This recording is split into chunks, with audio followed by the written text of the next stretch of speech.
Bonjour à toi, aujourd'hui on se retrouve pour la dernière vidéo de la série sur le quiz. Enfin, on y est presque, on touche au but. Donc aujourd'hui,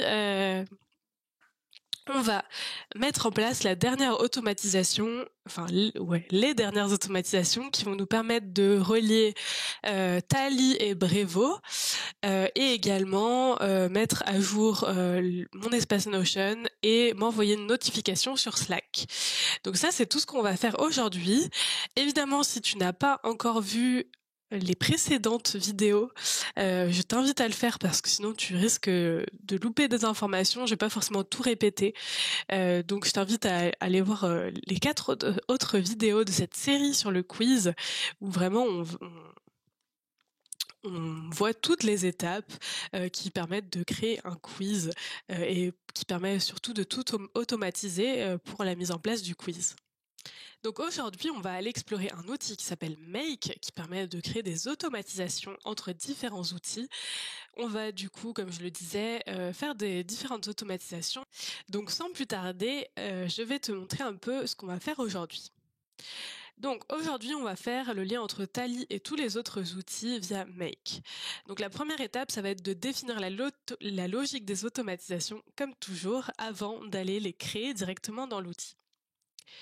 Donc ça, on l'a déjà un peu vu dans les étapes précédentes. Mais c'était important de le répéter ici quand même pour que tu comprennes bien et que tu te remémores toutes les informations.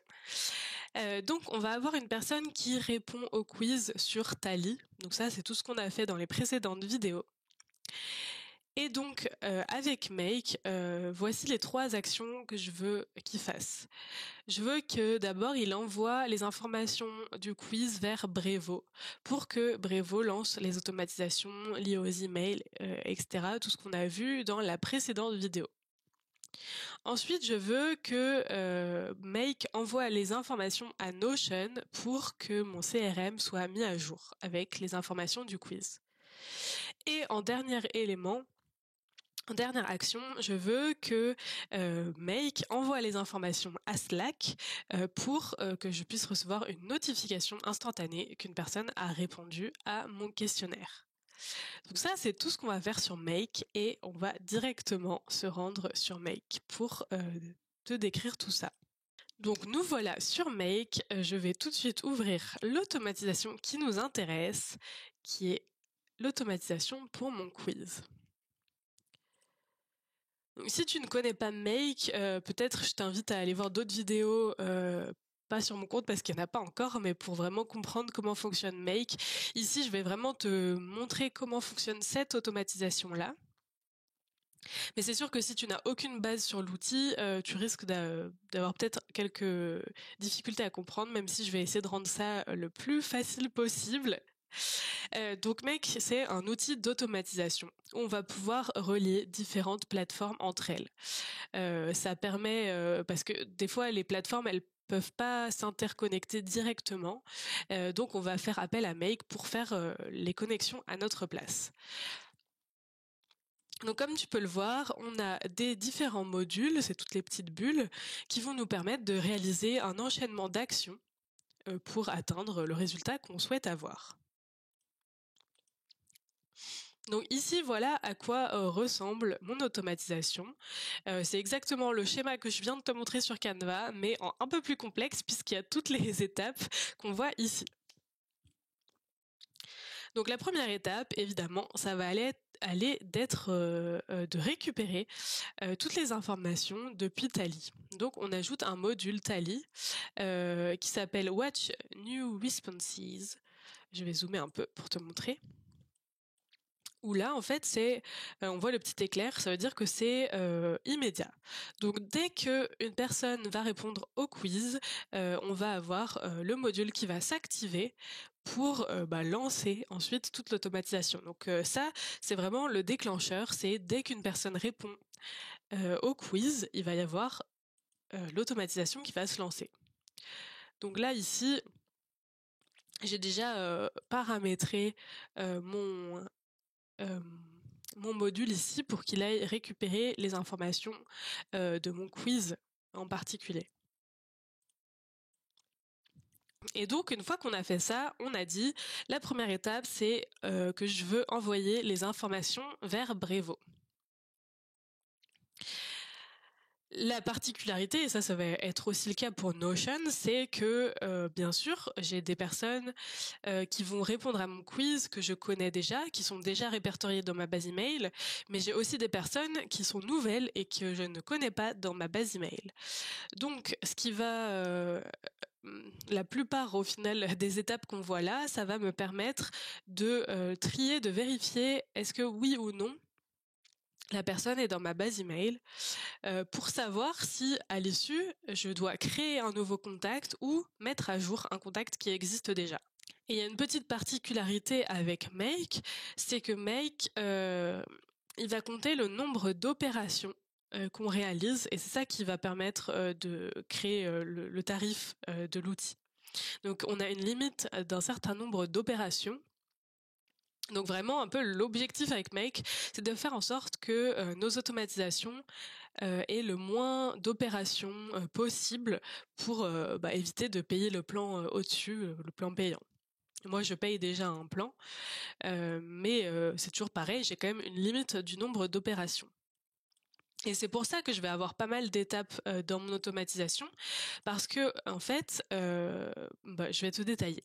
Donc pour vérifier si j'ai déjà une personne, enfin la personne qui répond à mon email dans ma liste email, je vais commencer par récupérer la liste des contacts. Et sauf que cette liste de contacts, elle peut être très longue. Moi, en l'occurrence, elle n'est pas si longue que ça, parce que j'ai pas énormément d'emails, mais j'en ai déjà plus d'une centaine, presque 200. Donc forcément, ça fait un certain nombre de contacts à vérifier.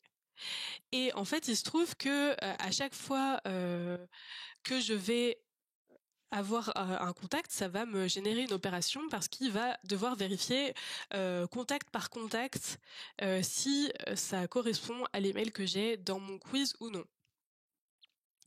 Et si je fais pas de filtre très rapidement, il va conserver cette liste de contacts jusqu'à la fin de mon automatisation.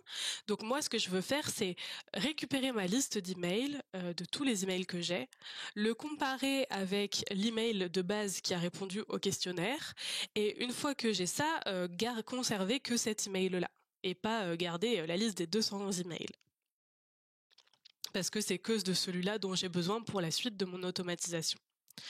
Donc ce que je fais dans la première étape ici, ça va être de liste contact. Donc en gros, ça va me récupérer tous les contacts. Là, j'ai mis une limite parce que pour l'instant, j'ai pas énormément d'emails, donc j'ai mis 500. C'est déjà largement au-dessus de ce que j'ai déjà. Donc voilà, là il y a rien de particulier. Juste, on va lancer le module qui va chercher les contacts.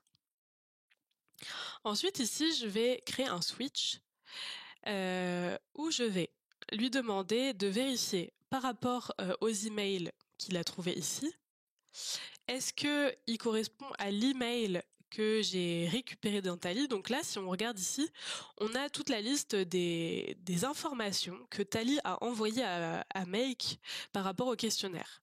Donc en fait, on a toutes les réponses auxquelles la personne a répondu dans le questionnaire, y compris du coup l'email et toutes les autres informations qui sont mis dans le questionnaire. Donc là, moi, j'ai cherché la question où je peux retrouver l'email. Donc, il va comparer les emails qu'il y a dans sa liste d'emails avec l'email du questionnaire. Et donc, je lui dis, si l'email est le même, eh ben, tu vas me mettre un output qui est OK. Tu vas me dire OK. Et si c'est pas le cas, si c'est pas le même, tu vas me mettre NOK, donc not OK. Donc là, il va faire ça pour toute la liste email. Il va dire, OK, cet email, il est pas pareil, NOK, pas pareil, NOK, pareil, OK. Et il va faire ça pour toute la liste email. Et ici, je vais utiliser l'agrégateur pour faire en sorte qu'au lieu d'avoir 150 lignes, on va dire 150 lignes, je vais récupérer que au final une ligne. Enfin un groupe. Au lieu que ce soit plein de lignes différentes, je vais avoir un groupe. Et donc ici, je vais voilà, agréger les différents éléments. Donc moi, je choisis d'agréger l'output, donc qui est l'output que j'ai ici, donc soit OK, soit NOK. Hop, je reclique. Avec l'email, parce que c'est les deux informations dont j'ai besoin pour la suite de mon automatisation. Donc au lieu d'avoir plein d'emails les uns à la suite des autres, je vais avoir un paragraphe, on va dire, d'email avec l'email et à la suite OK ou NOK. Et ensuite, ici, je vais utiliser une formule. Alors, c'est sûr que c'est des choses qui sont un peu avancées dans Make, hein, mais je vous explique la logique et si jamais vous avez exactement le même cas, vous pourrez réutiliser la logique. Une fois que j'ai toute cette liste-là, moi, je vais vouloir récupérer uniquement la ligne où il y a écrit l'email en question. Donc c'est la formule ici qui va permettre de récupérer uniquement la ligne qui correspond à l'email que j'avais au départ. Ça c'est une sorte de tri, voilà, enfin de filtre plutôt, où il va me rester que l'email en question.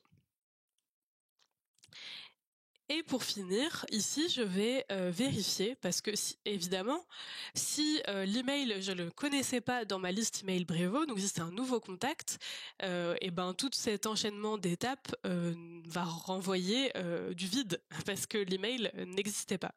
Donc là, je lui dis que si l'étape précédente t'a renvoyé vide, ben voilà, tu me dis, tu me renvoies l'information que c'est vide.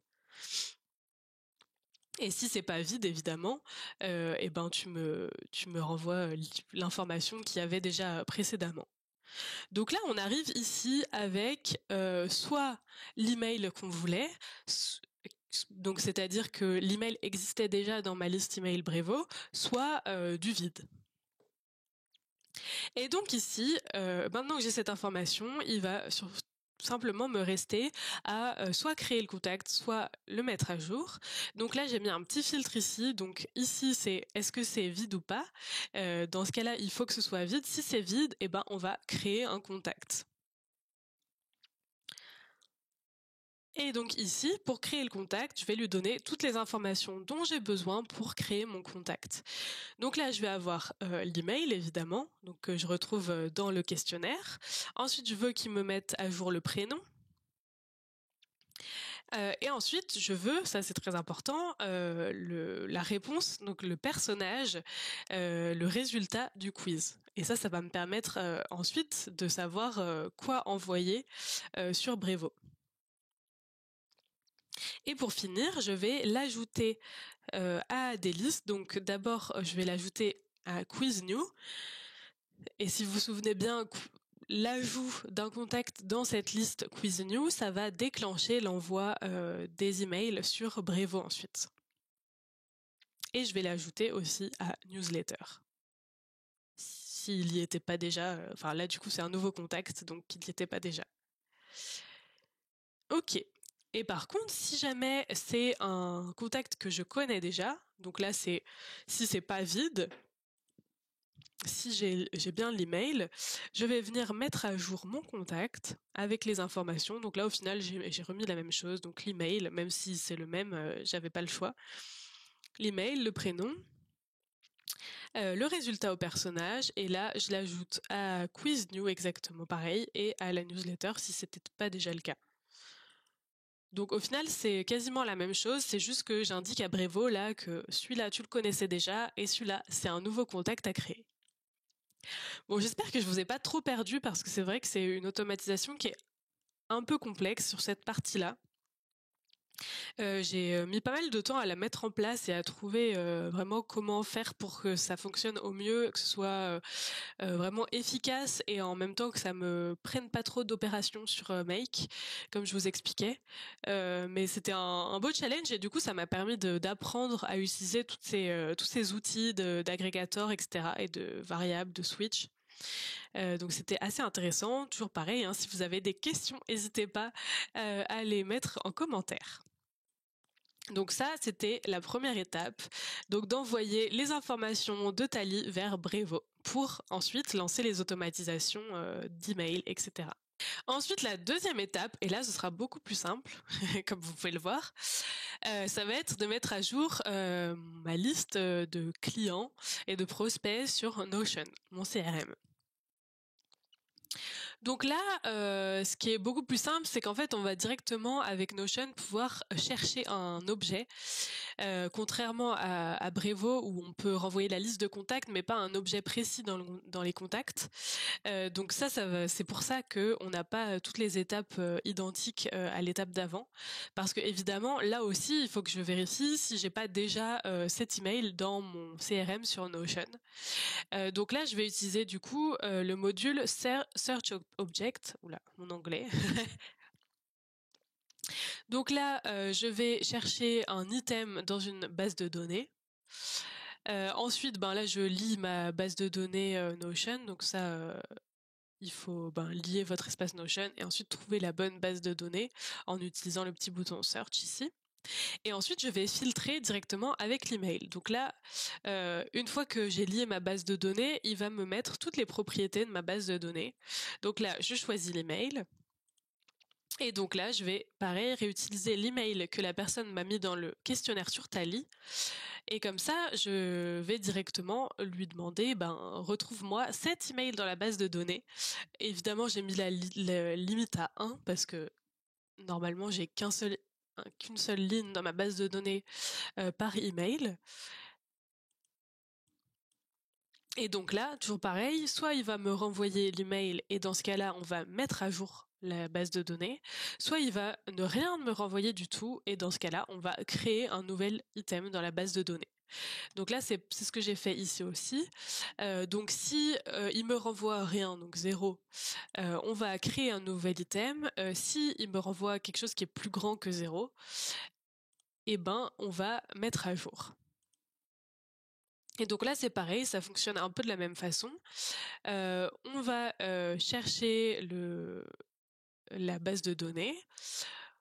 On va mettre à jour du coup les éléments qu'on veut mettre à jour. Donc moi, j'ai décidé de mettre à jour mon nom.